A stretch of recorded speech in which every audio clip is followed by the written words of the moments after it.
Je voudrais aller avec vous vers la parole de Dieu. Et quand je pensais à aujourd'hui, simplement sur mon cœur est venu un texte issu d'un psaume. Et tout de suite, le chant de Luc Dumont est venu dans mon esprit. Et pendant tout le temps de la préparation du message, j'arrêtais pas de chanter ce chant. La musique était là. Et je crois, encore une fois, je veux souligner, je crois la force de la musique, du chant. C'est l'objet même des psaumes. Les psaumes étaient des textes pour être chantés. On louait Dieu au travers de ces chants, on l'adorait, on répandait son cœur, on priait au travers de ces psaumes. Et on le fait encore aujourd'hui. Et donc, je voudrais partager avec vous cette pensée. Et le titre de mon message, c'est « La bonne direction ». Si vous avez plus d'un mois de vie chrétienne, vous savez que vous avez besoin de nouveau d'être sûr, d'être assuré d'être dans la bonne direction. Et nous qui marchons avec le Seigneur depuis plus d'un mois, ça nous a arrivé déjà, et ça va encore nous arriver, que le Seigneur nous redirige vers la bonne direction. Parce que parfois, nous pouvons nous égarer. On peut prendre des chemins de traverse. On peut partir dans un mauvais endroit, là où Dieu ne veut pas qu'on soit, là où, à faire quelque chose que Dieu ne veut pas qu'on fasse. Et dans sa grâce et dans sa bonté, Dieu nous amène toujours, nous ramène dans la bonne direction. Alors on va voir ensemble ce matin 3 indicateurs au travers de ce psaume 84, 3 indicateurs pour être sûr d'être dans la bonne direction. Je vous invite dans un premier temps à lire avec moi le psaume 84. On va lire le texte dans la version Louis II, 21. Second 21. Un psaume magnifique.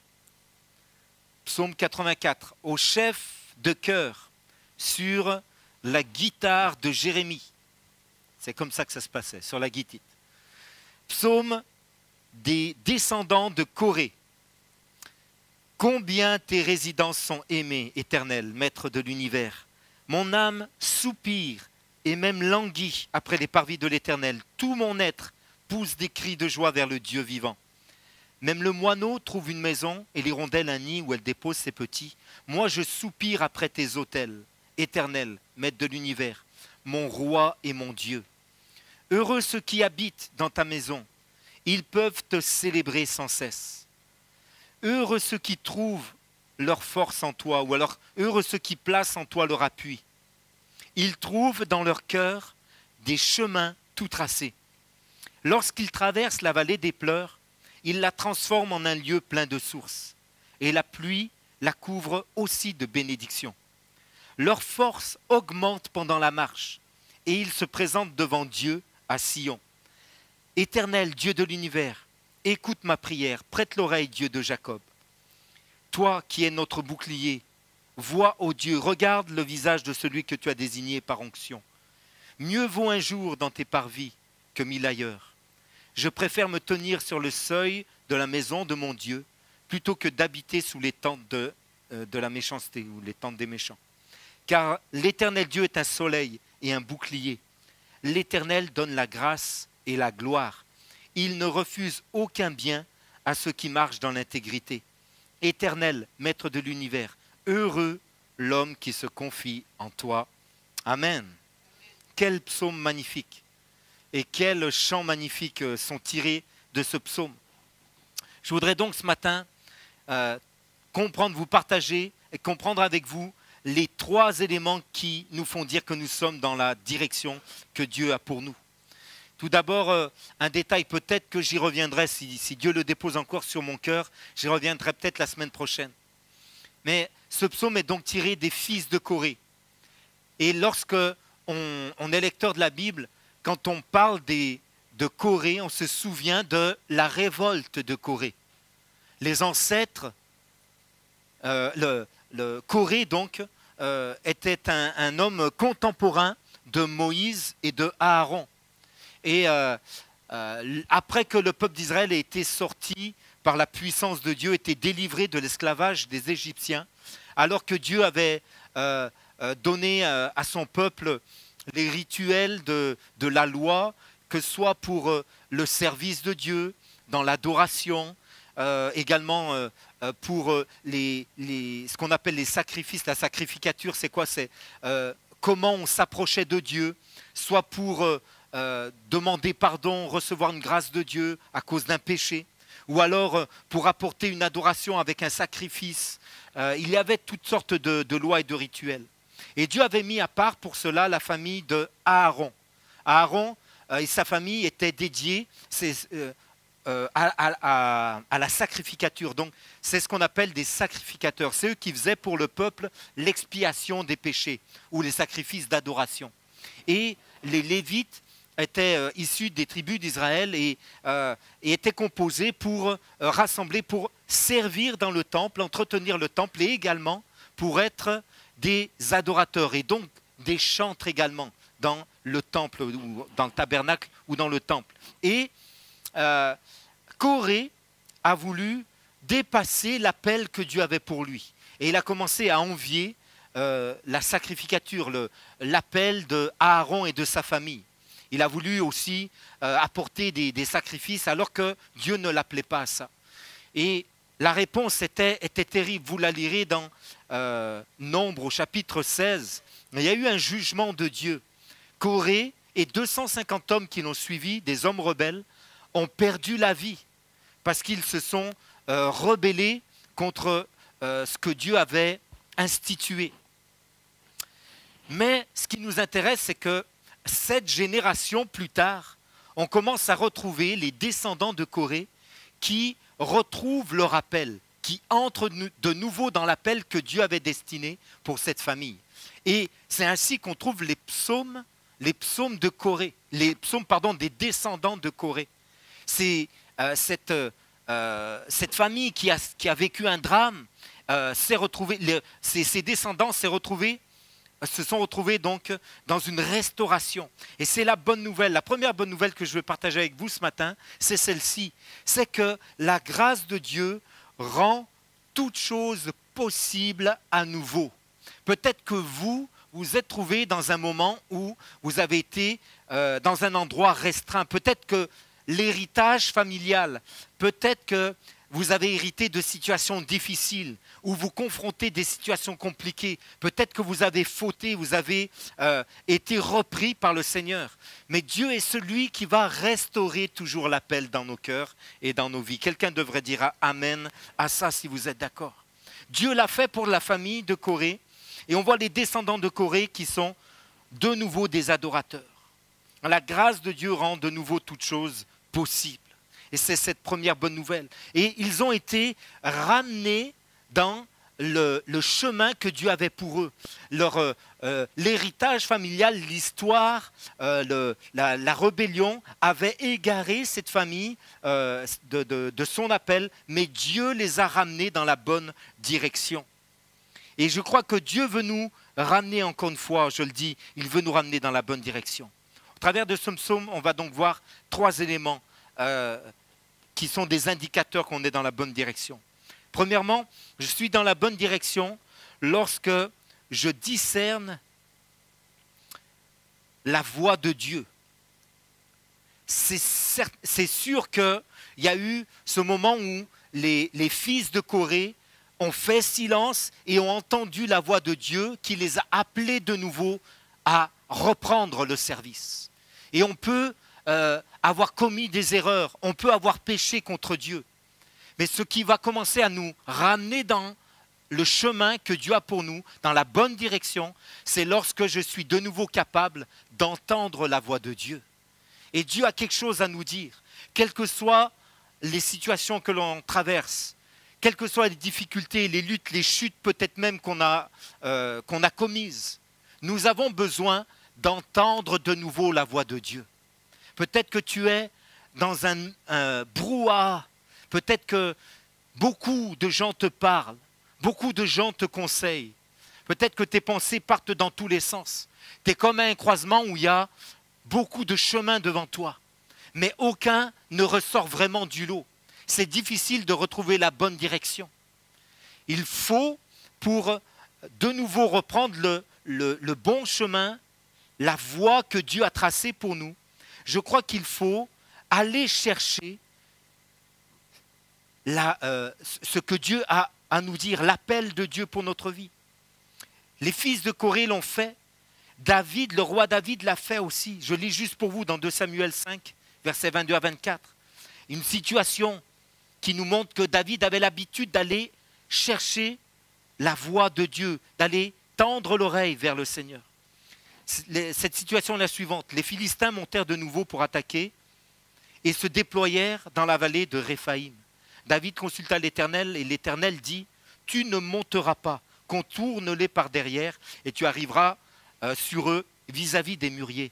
Quand tu entendras un bruit de pas dans la cime des mûriers, alors dépêche-toi, car c'est l'Éternel qui marche devant toi pour battre l'armée des Philistins. » Et David avait cette habitude, malgré le fait qu'il était un homme intelligent, qu'il avait une habileté particulière pour l'art de la guerre. C'était quelqu'un de sage, c'était quelqu'un avec une intelligence pour ça, c'était quelqu'un qui avait aussi une expérience. Mais David a laissé son expérience, il a laissé son art pour la guerre de côté, et malgré tout, ses conseillers, malgré sa sagesse, malgré son expérience, il laisse tout ça de côté pour aller tendre son oreille dans la présence de Dieu. Et on a besoin, nous aussi, dans le brouhaha de ce monde, dans les divers chemins, les diverses solutions qui s'offrent devant nous, on a besoin, dans toutes ces voix qui s'élèvent peut-être au-dedans de nous aussi. La Bible dit dans Proverbe 19, il y a dans le cœur de l'homme beaucoup de projets, mais c'est le plan de Dieu qui s'accomplit. Peut-être que déjà dans ton cœur, il y a tellement de choix, de choses que tu es perdu. Alors, comme dit Jésus, entre dans ta chambre, ferme la porte de ta chambre et prie ton Père qui te voit là dans le secret. Et il te répondra dans le secret. Tu as besoin de fermer ton oreille. Fermer la porte de sa chambre, c'est fermer ses oreilles au bruit de ce monde pour faire silence et entendre la voix de Dieu. Et Dieu va parler à ton cœur. C'est sûr que Dieu va parler à ton cœur. Ne cherche plus la sagesse auprès des conseillers. Ne cherche plus la sagesse auprès de tes propres capacités. Même si c'est bon de prendre conseil, même si c'est bon d'utiliser son expérience et ses dons et ses talents, son discernement naturel, tout ça c'est OK. Mais prenons tout ça, mettons-le un instant de côté et allons dans la présence de Dieu tendre l'oreille. C'est quand je m'isole des bruits extérieurs que j'entends la voix de Dieu en mon fort intérieur. Si, quand Dieu me parle, sa voix ne sort pas du lot, c'est que peut-être les voix qui sont à l'intérieur de moi, dans mes pensées ou autour de moi, sont aussi fortes, voire plus fortes que la voix de Dieu. Et j'ai besoin de faire taire ces voix, de faire silence pour tendre l'oreille à ce que Dieu a à me dire. J'ai vécu personnellement, j'en ai parlé il y a longtemps de ça, je voudrais le redire aujourd'hui. J'ai vécu une expérience difficile où j'ai tendu l'oreille pour retrouver la bonne direction dans ma vie. J'étais jeune et c'était l'heure pour moi de penser à me fiancer et de penser au mariage. Et je sortais, j'ai fait un camp avec des enfants dans ma vie, une colonie. Et c'est là que j'ai découvert que je n'étais pas spécialement fait pour ça. Et à cette occasion, j'ai fait la connaissance d'une jeune fille. Et voilà, mes sentiments se sont emballés pour elle. Mon cœur s'est mis à battre la chamade pour elle. Tout le monde, ça arrive à tout le monde ça, d'accord ? Tout le monde me disait autour de moi, Tony, tu fais une erreur. C'est pas bon. Mon pasteur m'a attrapé à part, entre quatre yeux. Tony, j'apprends que tu fréquentes une telle. Oui, j'ai des sentiments pour elle, pasteur. Je ne suis pas en paix pour toi. Et j'en parle avec des gens avisés et on n'est pas en paix. On pense que tu fais une erreur. Réfléchis, prie, Tony. Non, c'est fait, c'est elle. Bien sûr. Et ma mère l'avait appris, elle n'était pas en paix. Dans la prière, elle n'était pas en paix, elle vient me voir. Maman, laisse-moi tranquille, c'est ma décision, c'est mon choix, je suis adulte. Ainsi de suite. Des gens qui m'aimaient venaient me voir et m'avertir. Dieu essayait de me parler, mais j'avais fermé l'oreille à sa voix et je laissais la voix de mes sentiments parler plus fort que la voix de Dieu. Et Dieu était plus capable de me parler clairement jusqu'à ce que je sois tourmenté dans mon être intérieur. J'étais littéralement tourmenté. J'avais changé. Moi qui étais et qui suis toujours un bon mangeur, j'avais perdu appétit. Je ne mangeais plus. Et je mettais ça sur le compte de l'amour. Sur le compte des sentiments, je trouvais encore des raisons. Et un jour que je décide, alors que j'étais tourmenté dans mon âme, je décide de prendre un temps pour prier. J'ai jeûné, j'ai cherché la face de Dieu. Dieu m'a parlé clairement. Ça n'a pas duré longtemps. Le soir même, Dieu m'a parlé. Quand j'ai décidé de réouvrir l'oreille à la voix de Dieu, Dieu m'a parlé. Et le texte est le suivant, dans Job 33. Dieu parle cependant tantôt d'une manière, tantôt d'une autre, et l'on n'y prend pas garde. Waouh! C'est marrant, ça me correspond. Il parle par des songes, par des visions, afin de détourner l'homme du mal et de le préserver de l'orgueil, afin de garantir son âme de la fosse et sa vie des coups du glaive. Je me sentais complètement éloigné, isolé, et je me sentais près de la fosse. Ça parlait vraiment à mon cœur. Il parle par la douleur. Alors, par la douleur aussi, l'homme est repris sur sa couche. J'avais perdu le sommeil. Quand une lutte continue vient agiter ses os, alors il prend le pain en dégoût. Même les aliments les plus exquis, les pâtes de ma maman. Sa chair se consume et disparaît. Ses os qu'on ne voyait pas sont mis à nu. Son âme s'approche de la fosse et sa vie des messagers de la mort. J'étais tourmenté, troublé. Mais s'il se trouve pour lui un ange intercesseur, un d'entre mille, qui annonce à l'homme la voie qu'il doit suivre, Dieu a compassion de lui et dit à l'ange, délivre-le, qu'il ne descende pas dans la fosse. J'ai trouvé une rançon. Et sa chair a plus de fraîcheur qu'au premier âge. Il revient au jour de sa jeunesse. Il adresse à Dieu sa prière et Dieu lui est propice, lui laisse voir sa face avec joie. Il lui rend son innocence. Il chante devant les hommes et dit « J'ai péché, j'ai violé la justice et je n'ai pas été puni comme je le méritais. Dieu a délivré mon âme pour qu'elle n'entre pas dans la fosse et ma vie s'épanouit à la lumière. » Voilà tout ce que Dieu fait 2 fois, 3 fois avec l'homme pour ramener son âme de la fosse, pour l'éclairer de la lumière des vivants. Amen. Dieu m'a parlé très clairement, mais il a fallu que je tende l'oreille, que j'arrête d'écouter la voix de mes sentiments. Tu as besoin de faire taire les bruits extérieurs pour entendre de nouveau la voix de Dieu, et Dieu te gardera sur le droit chemin.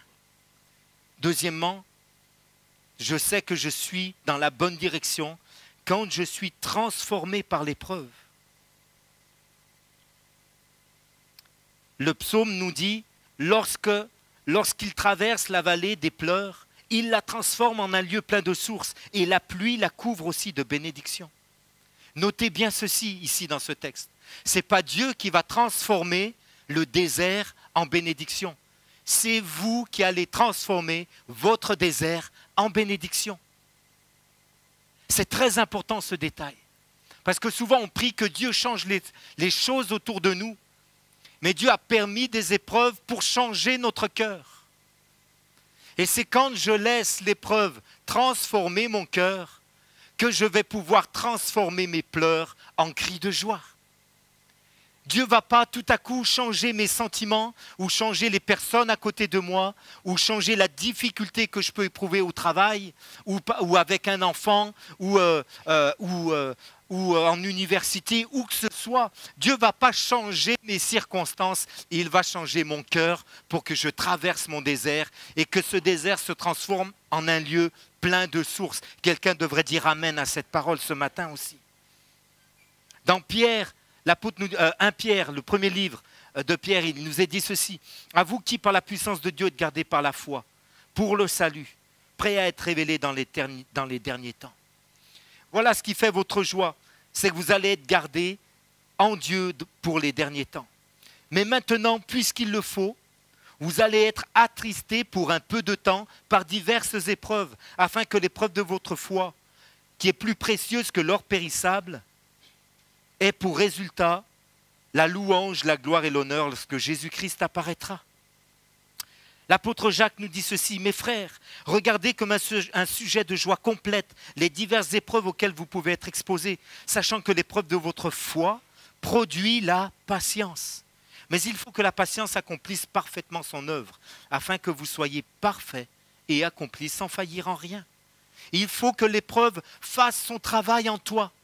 Il faut que tu portes un fruit dans l'épreuve. Il faut que l'épreuve te transforme. Et quand elle t'aura transformé, tu pourras transformer tes pleurs en cris de joie. Dieu ne changera pas tes pleurs en cris de joie. C'est toi qui as la capacité de le faire. Mais laisse Dieu transformer ton cœur au travers de ce que tu traverses. C'est ça l'appel de Dieu. Je sais que je suis dans le bon chemin quand je passe par l'épreuve aussi. Si je reste toute ma vie dans l'épreuve, c'est qu'il y a un souci. C'est que je ne laisse pas l'épreuve me transformer. Dieu ne nous appelle pas à nous installer dans l'épreuve, mais à traverser l'épreuve. Et la question, ce n'est pas est-ce qu'on sera épargné de l'épreuve ou est-ce qu'un jour j'aurai une épreuve. Mais vous avez remarqué dans les lectures les diverses épreuves auxquelles vous allez être exposés. Et dans Pierre, puisqu'il le faut, vous allez être attristés pour un peu de temps par diverses épreuves, puisqu'il le faut. Et Jésus lui-même a été conduit par l'Esprit dans le désert. Il est passé par cette épreuve.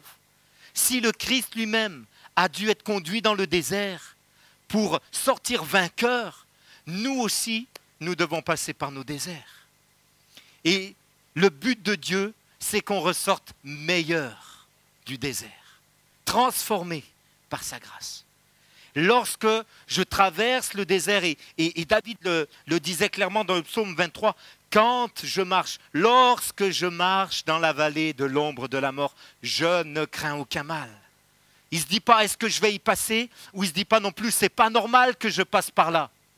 Mais il dit lorsque je traverse ça, je ne crains aucun mal, car tu es avec moi. Quand je permets à l'épreuve de me transformer, mes pleurs sont transformés en cris de joie. Je dois apprendre ça. Et ça, c'est un indicateur pour moi que je suis dans le chemin de Dieu. Je pense encore une fois aux disciples que le Seigneur envoie. Il leur fait traverser le lac.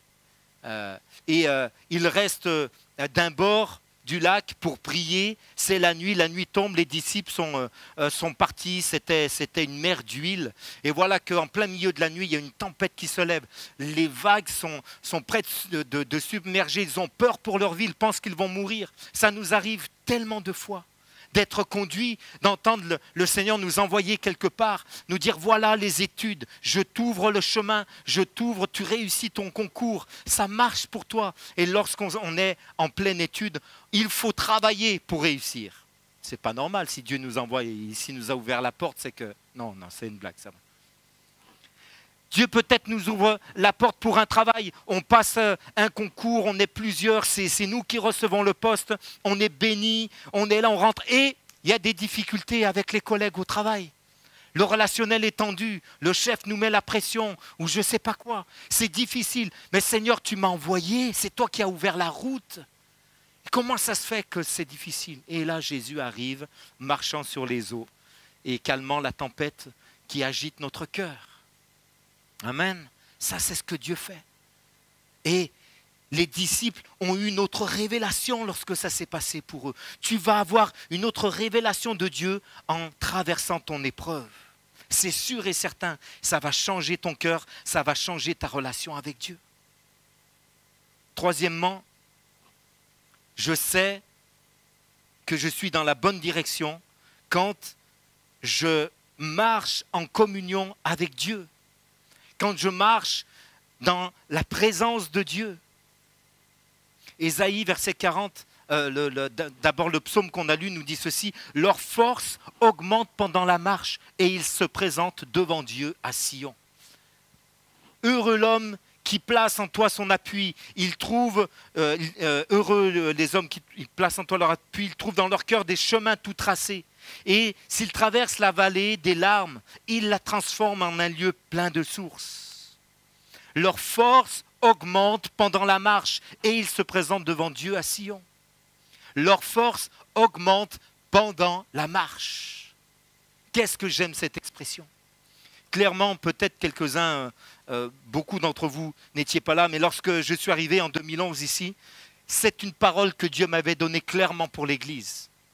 Leur force augmente pendant la marche.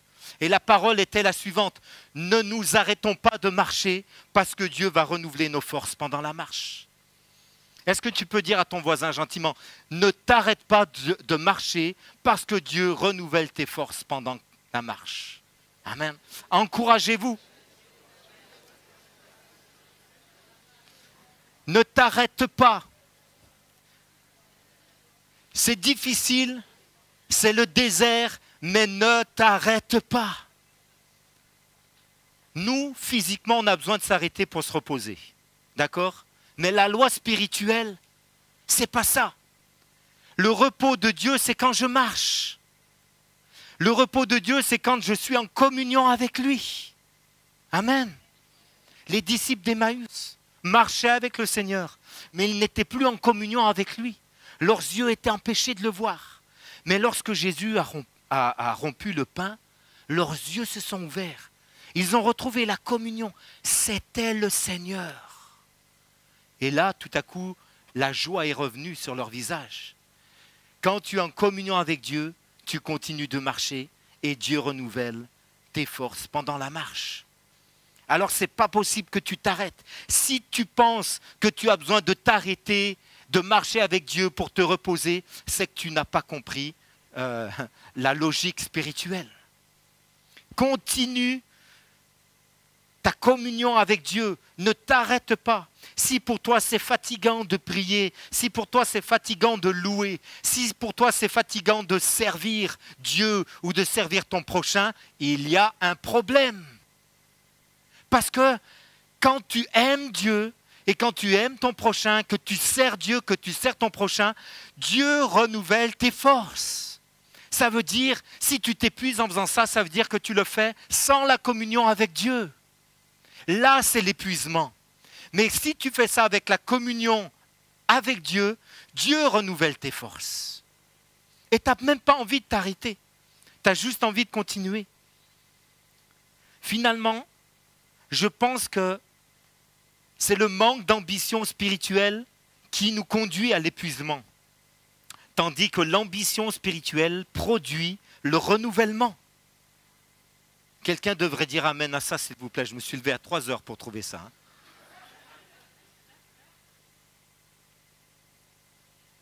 Quand j'ai de nouveau des projets, quand j'ai de l'ambition pour Dieu, n'ayons pas peur d'avoir de l'ambition pour Dieu. N'ayons pas peur de vouloir aimer Dieu, servir Dieu, aimer les gens autour de nous, servir les gens autour de nous. Parce que quand on fait ça, Dieu renouvelle nos forces. Il dit, voilà quelqu'un qui va faire du bien, je ne peux pas le laisser seul, je le bénis. Et nous, on n'a pas envie de le faire tout seul, on n'a pas envie de le faire d'une manière en obéissance à une loi juste spirituelle. On veut le faire en obéissance à la foi. Parce que Dieu est avec nous. Et quand je traverse ma vallée, je ne m'arrête pas. Je ne m'arrête pas parce que j'ai une difficulté. Je laisse la vallée me transformer. Je ne m'arrête pas de servir les autres parce que j'ai une tension personnelle. Je continue de servir. Et Dieu renouvelle mes forces pendant la marche. Ésaïe 40 dit, mais ceux qui comptent sur l'Éternel renouvellent leurs forces. Ils prennent leur envol comme les aigles. Ils courent sans s'épuiser. Ils marchent sans se fatiguer. Waouh, c'est bon ça. Il court sans s'épuiser. C'est incroyable ça. Ça, c'est pas naturel. Est-ce que tu peux dire à ton prochain, c'est pas naturel. Normalement, tu cours, tu te fatigues. Ça, c'est spirituel. Parce que Dieu renouvelle nos forces pendant la marche. Il faut qu'on laisse la parole de Dieu transformer notre pensée. Alors ne t'arrête pas. Ce n'est pas possible que tu t'arrêtes.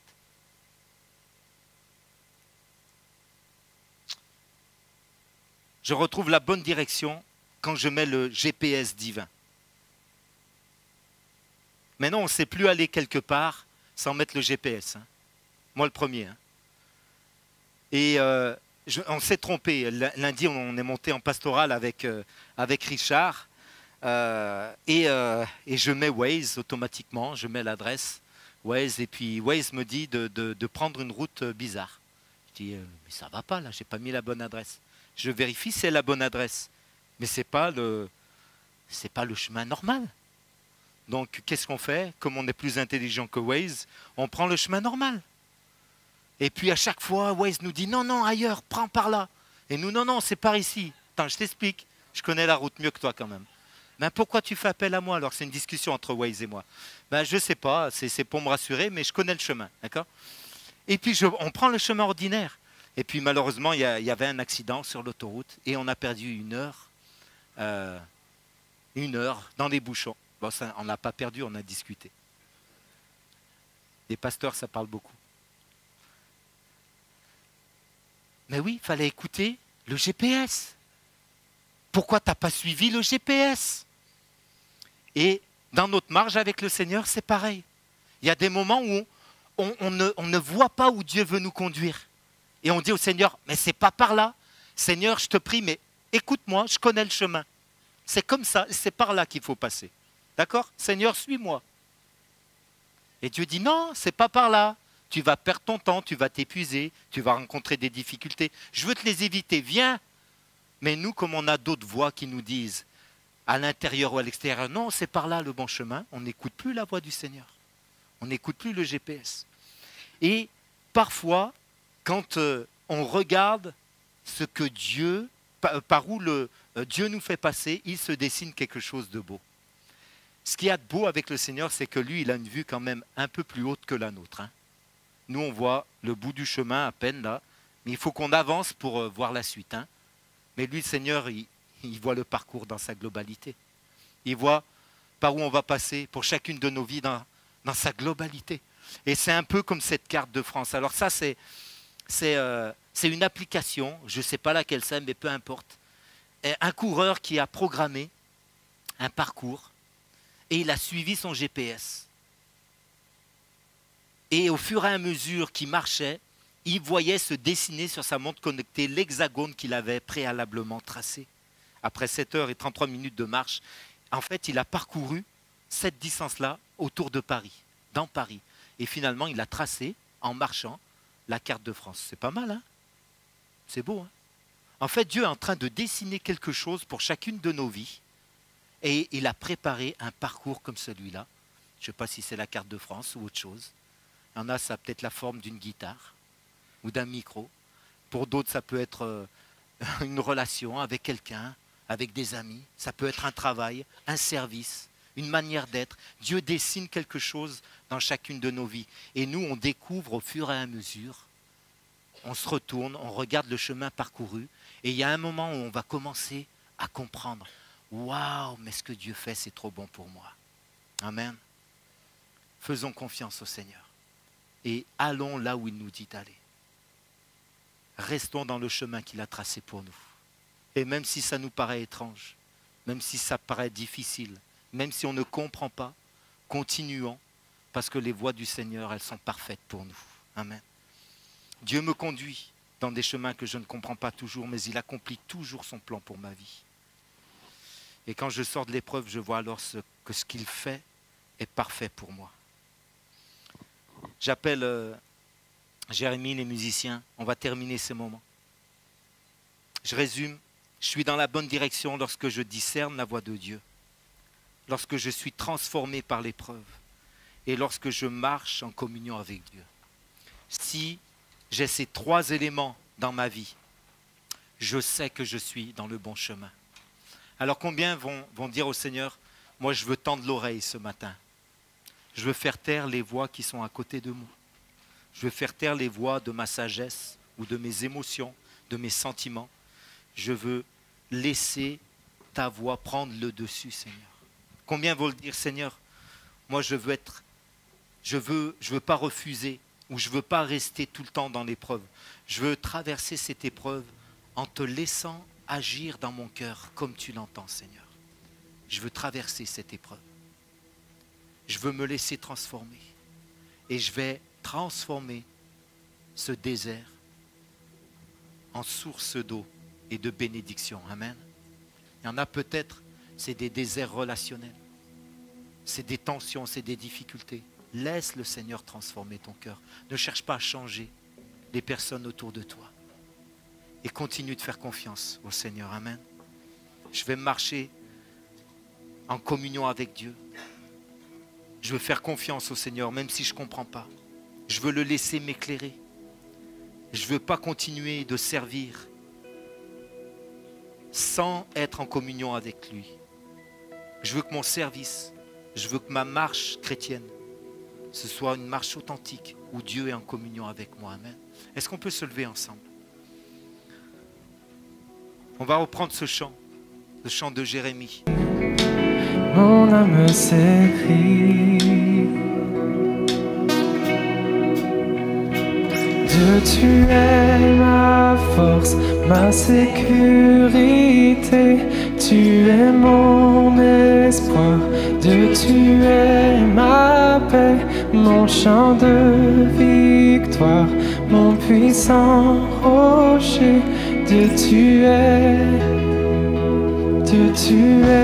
Seigneur, on lève nos mains vers toi ce matin. Seigneur, on tend nos cœurs parce que tu es notre soutien, tu es notre rocher. Seigneur, tu es celui qui nous conduit dans le chemin. On veut déclarer, tu es notre bon berger. Seigneur, tu traverses la vallée de l'ombre de la mort avec nous. Nous ne sommes pas seuls, Seigneur. Ta houlette et ton bâton nous rassurent. Tu dresses devant nous une table en face de nos ennemis. Et Seigneur, tu transformes nos cœurs. Tu changes nos vies, Seigneur. Et si on s'égare dans des voies, Seigneur, qui ne sont pas les tiennes, dans ta bonté, tu nous ramènes à toi, Seigneur. Je prie, Père, que ta voix s'élève au-dessus de toute autre chose, au-dessus du brouhaha de ce monde, au-dessus de nos sentiments, au-dessus de nos propres pensées, au-dessus des conseils nombreux, divers, qui s'opposent souvent. Seigneur, que ta voix s'élève au-dessus. Au nom de Jésus-Christ, on fait taire, Seigneur, tout ce qui est étranger à ta voix. Seigneur, attire-nous dans le secret, attire-nous dans la chambre, dans le lieu secret, et parle à notre cœur. Attire-nous s'il le faut dans le désert, et parle à notre cœur. Change nos pensées, change notre mentalité. Seigneur, ce qu'on ne veut pas, c'est s'arrêter. Garde-nous de la séduction de ce monde. Garde-nous, Seigneur, de la tentation de l'ennemi qui nous dit de nous arrêter. Seigneur, on veut continuer de marcher avec toi, mais ouvre nos yeux, Seigneur. Fais-nous entendre ta voix. Restaure la communion, Seigneur. On veut prendre le pain comme les disciples d'Emmaüs. On veut de nouveau goûter aux fruits de ta présence, à la bénédiction de ta présence. Seigneur, au nom de Jésus, Seigneur, que tout ce qui nous éloigne de toi, maintenant soit brisé en ton nom, Seigneur. Et que seul ton chemin, Seigneur, seule ta parole nous éclaire. Seigneur, viens de nouveau nous ramener à toi au nom de Jésus. Je le demande, Père, maintenant. Alléluia. Peut-être quelqu'un qui dit, Seigneur, cette parole était pour moi. Juste tends ta main là où tu es à ta place et dis au Seigneur, Seigneur, je reviens à toi de tout mon être, de tout mon cœur. Je reviens à toi de toute ma force. Je reviens à toi de toute ma pensée. Seigneur, je m'égarais, mais je me laisse ramener à toi maintenant. Je me laisse ramener, Seigneur, sur le chemin. Je me laisse conduire de nouveau dans ta présence. Père, au nom de Jésus, tu vois ces mains qui se lèvent et je déclare un temps de restauration. Je déclare un temps de guérison. Je déclare un temps de délivrance. Je déclare un temps de bénédiction. Tu changes maintenant les déserts en source d'eau vive, en bénédiction, Seigneur. Tu envoies la pluie de ta bénédiction dans chacune de ces vies, dans chacun de ces cœurs, dans chacune de ces situations. dans chacune de ces familles. Et Seigneur, également en tant qu'Église, on se tient devant toi et on te dit, conduis-nous encore dans le nom de Jésus, Père. Conduis-nous dans la voie de l'éternité. Conduis-nous, Seigneur, on veut renouveler notre force en toi ce matin et continuer de marcher, Seigneur, dans la communion de ta présence. Ni par notre force, ni par notre puissance, ni par nous-mêmes, mais par la communion de l'Esprit, dans le nom de Jésus. Amen. Et le peuple qui le croit dit Amen. Et on acclame le Seigneur ce matin dans ce lieu. Alléluia. Amen.